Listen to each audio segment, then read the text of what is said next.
2 Andes அவர்களின் ஆசைகள் தீராத நிலையில் என்ன செய்தார்கள் என்று தெரிந்தால், பெண்கள் இப்படியும் இருப்பார்களா என்று நீங்கள் ஆச்சரியப்படுவீர்கள். ஓ, செக்ஸி பெண்கள்!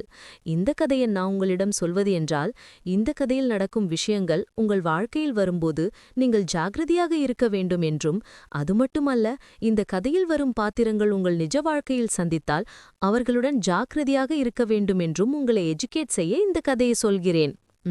கொஞ்சம் ஹாட்டான விஷயம். எங்க சேனல் புதிதாக பார்ப்பவர்கள் சப்ஸ்கிரைப் பண்ணுங்க, லைக் பண்ணுங்க, ஷேர் பண்ணுங்க. இப்ப கதைகளுக்கு போவோம் வாங்க.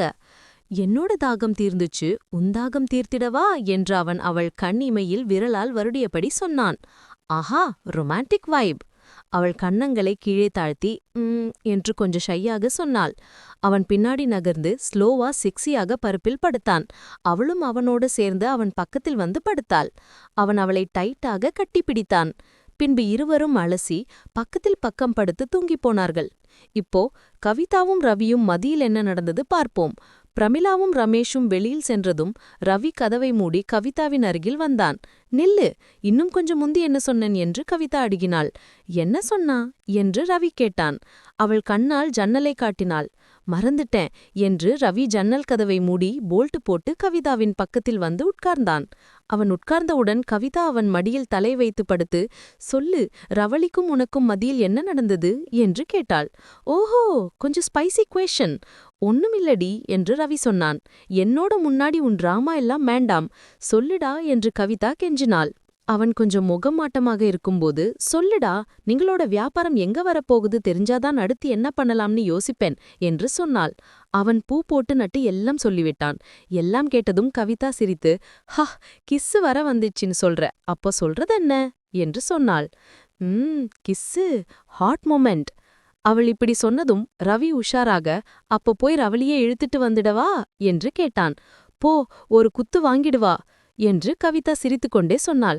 அதென்ன ஆண்டி, கிஸ்ஸு வர வந்திருக்குல்ல என்று அவன் இன்னசென்ட்டாக கேட்டான். அது வேற சந்தர்ப்பம்டா, இருட்டு, யாருமில்லாத இடம், வயசு வெறி எல்லாம் சேர்ந்து அப்படி நடந்துச்சு. ஆனா இப்ப எதுக்கு படுத்த இடத்துலெல்லாம் அப்படி பண்ணா? ரவளி பயந்து ரிவர்ஸ் ஆகிடுவா என்று சொன்னாள். ஐயோ, கொஞ்சம் கேர்ஃபுல்லா இருடா என்று கேட்டான். என்ன பண்றது என்று கவிதா கேட்டாள். உனக்கு ஆல்ரெடி எக்ஸ்பீரியன்ஸ் இருக்குல்ல, ஞாபகம் பண்ணிக்கோ என்று கவிதா சொன்னாள். எனக்கு எக்ஸ்பீரியன்ஸா என்று அவன் கேட்டான். ஹா, நம் 2 பேருக்கும் மதில ஒன்னும் நடக்கலையா என்று அவள் கெஞ்சினாள். ரொம்ப நடந்துச்சுடி, ஆனா இப்போ இல்ல. முதலிலிருந்து நீ என்னை எப்படி ரெச்சகொட்டின ஞாபகம் பண்ணிக்கோ என்று அவள் கொஞ்சம் சிகுபட்டு சொன்னாள். ஓ, செக்ஸி ஃபிளாஷ்பேக். அவன் அவள் பேச்சுக்கு ஆச்சரியப்பட்டு என்ன என்று கேட்டான். எனக்கு தெரியாம என்னை டச் பண்றது, எப்பொழுதும் என்னை பார்க்கிறது என்று அவள் சொல்லும்போது, அதெல்லாம் உனக்கு முன்னாடியே தெரியுமா என்று ரவி ஆச்சரியமாக கேட்டான். தெரியாதா? தெரிஞ்சதாலதான் உனக்கு சான்ஸ் கொடுத்தேன், இல்லாட்டி எதுக்கு தருவேன் என்று அவள் முசி முசி சிரித்துக்கொண்டே சொன்னாள். ஆஹா, ஆண்டியோட மாஸ்டர் பிளான். அவள் சிரிக்கும்போது அவன் முதலில் நடந்ததை ஞாபகம் பண்ணினான்.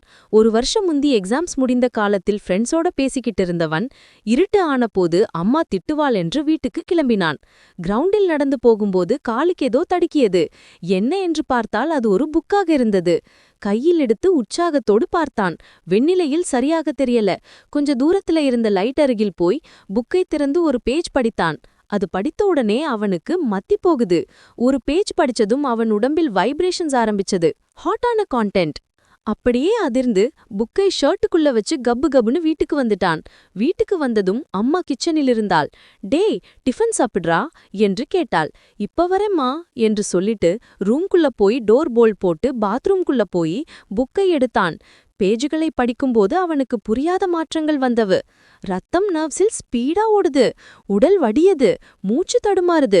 புக்கில் ஒரு டீனேஜ் பையனும் ஆண்டியும் நடக்கும் கதை.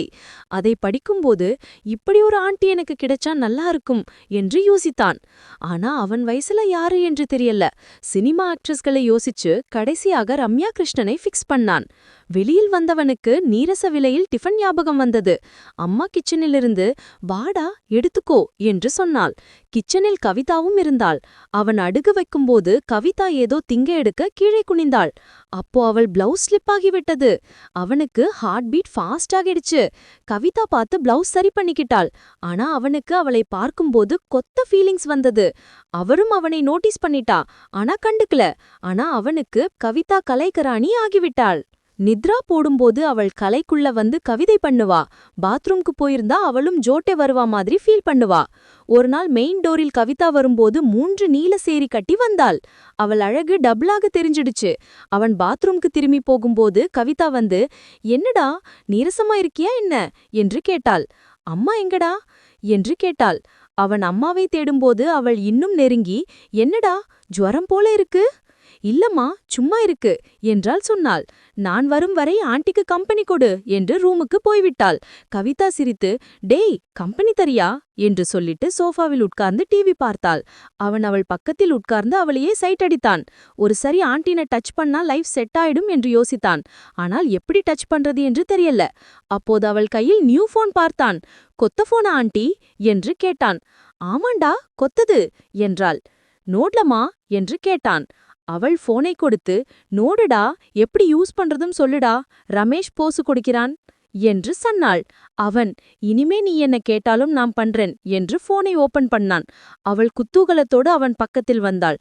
அவன் மெனு ஓபன் பண்ணும்போது அவளை டச் பண்றது போல மொகாசை தடவினான். அது தகிடும்போது அவனுக்கு கரண்ட் ஷாக் அடித்த மாதிரி ஆயிற்று. இந்த எபிசோடோட முடிச்சுக்கிறேன் ஃப்ரெண்ட்ஸ். நெக்ஸ்ட் பார்ட்ல மீட் பண்ணுவோம். பாய், ஸ்டே செக்ஸி.